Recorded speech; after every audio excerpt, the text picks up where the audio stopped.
গান, কবিতা, গল্প, কাব্য সাহিত্যে বাঙালির অবিচ্ছেদ্য অংশ কবিগুরু রবীন্দ্রনাথ ঠাকুর ও জাতীয় কবি কাজী নজরুল ইসলাম। তাদের গান যেমন মনের খোরাক জোগাবে, তেমনি কখনো ভীষণভাবে আন্দোলিত করে, আবার কখনো শান্ত নদীর মতো শীতলতা ছুঁয়ে দেয় হৃদয়ে। এবার তাদের জন্মজয়ন্তী উদযাপন করা হয়েছে ঐতিহাসিক বাংলাদেশ সেন্টার লন্ডনের উদ্যোগে। রবিবার সেন্টারটির মেইন হলে আয়োজিত এই অনুষ্ঠানে সভাপতিত্ব করেন সেন্টারের ভাইস চেয়ারম্যান মিস গুলনাহার খান। পরিচালনায় ছিলেন জেনারেল সেক্রেটারি দেলোয়ার হোসেন। আমরা বাংলাদেশ সেন্টার প্রথম থেকেই আমরা কালচারাল প্রোগ্রামগুলো আমরা করে থাকি। মধ্যখানে আমাদের বন্ধ ছিল, আমরা কালচারাল প্রোগ্রামে আমরা কিছু পিছনে ছিলাম। আমরা আগামীতে আবার আরও বেশি করে কালচারাল প্রোগ্রামগুলো করব এবং আমাদের গানের ক্লাসটা আমরা ইতিমধ্যে শুরু করব। এবং যারা কষ্ট করে এসে আমাদের এই অনুষ্ঠানকে সাফল্যমণ্ডিত করেছেন, আমন্ত্রিত অতিথি, বাংলাদেশ সেন্টারের মেম্বার, মিডিয়া কর্মী সকলের প্রতি কৃতজ্ঞতা এবং ধন্যবাদ জানাচ্ছি।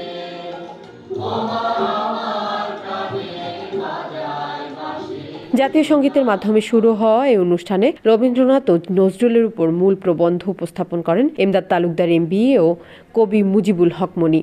এরপর বিশেষ আলোচনায় অংশ নেন সেন্টারের যুগ্ম সাধারণ সম্পাদক আমিনুল হক চিলু, যুগ্ম ট্রেজারার সাদ চৌধুরী, ফাইন্যান্স ও ফান্ড রেইজিং আহ্বায়ক মইনুল হক, সাবেক স্পিকার আহবাব হোসেন, সাব্বির করিম, সাবেক ডেপুটি মেয়র শহীদ আলী, জাকির হোসেন নাট্যকার, কমেডিয়ান বেলাল আহমেদ মুরাদ। আমরা আশা করছি আগামীতে আরও অনেক সাহিত্য এবং কবিতার অনেক দিকপালকে নিয়ে এভাবে আমরা অনুষ্ঠান করব। এবং আজকে আমরা আপনাদের সবার প্রতি এত কৃতজ্ঞ, আপনারা সবসময় আমাদের আমন্ত্রণে এসে জড়ো হন এবং আজ অনুষ্ঠানকে সাফল্যমণ্ডিত করেন। এবং বাংলাদেশ সেন্টার সবসময় আপনাদের পাশে আছে। আপনারা যেভাবে বাংলাদেশ সেন্টারকে সাহায্য এবং সমর্থন দিয়ে যাচ্ছেন, আগামীতেও দেবেন এই প্রত্যাশা রাখি। আমাদের অডিয়েন্স অনেক সুন্দর সুন্দর গান হচ্ছে, আমরা সবাই মিলে উপভোগ করছি এবং আমরা সব জাতীয় ফাংশনগুলি বাংলাদেশ ঐতিহাসিক বাংলাদেশ সেন্টারে আমরা উদযাপন করে থাকি। আন্তরিকভাবে ধন্যবাদ জানাচ্ছি এখানে যারা কর্মকর্তা আয়োজক আছেন, বিশেষ করে আমার দেলোয়ার ভাই। উনি আন্তরিকভাবে সমস্ত কমিউনিটিকে কীভাবে ইনভলভ করা যায় আন্তরিকভাবে চেষ্টা করে যাচ্ছেন।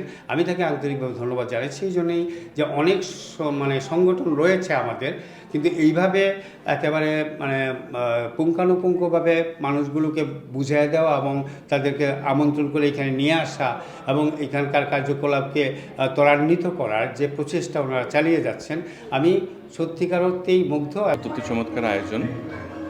এই ধরনের অনুষ্ঠান আরও বেশি বেশি হওয়া উচিত এবং এটা এখন একটা সময়ের দাবি। প্রচুর অনুষ্ঠান হচ্ছে আমাদের বাঙালি কমিউনিটিতে এবং ইদানিং আমরা দেখছি যে আমাদের মূল যে আমাদের যারা কবি বা কম্পোজার তাদের নিয়ে প্রচুর হচ্ছে এবং আরও বেশি হওয়া উচিত। আমরা যারা পুরনো আমলের মানুষ, আমরা হয়তো রবীন্দ্রনাথকে চিনি, নজরুলকে চিনি, তাদের কবিতার সাথে কম বেশি আমরা পরিচিত, কিন্তু আমাদের ছেলে মেয়েরা তারা তো এর সাথে তেমনভাবে পরিচিত না।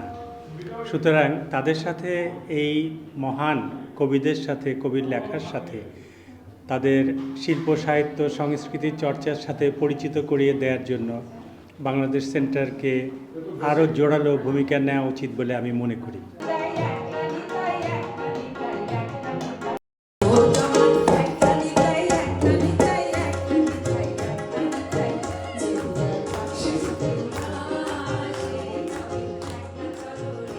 সেন্টারের সাংস্কৃতিক আহ্বায়ক ফখরুল আম্বিয়ার পরিচালনায় দ্বিতীয় পর্ব জুড়ে ছিল আবৃত্তি ও গানের আয়োজন।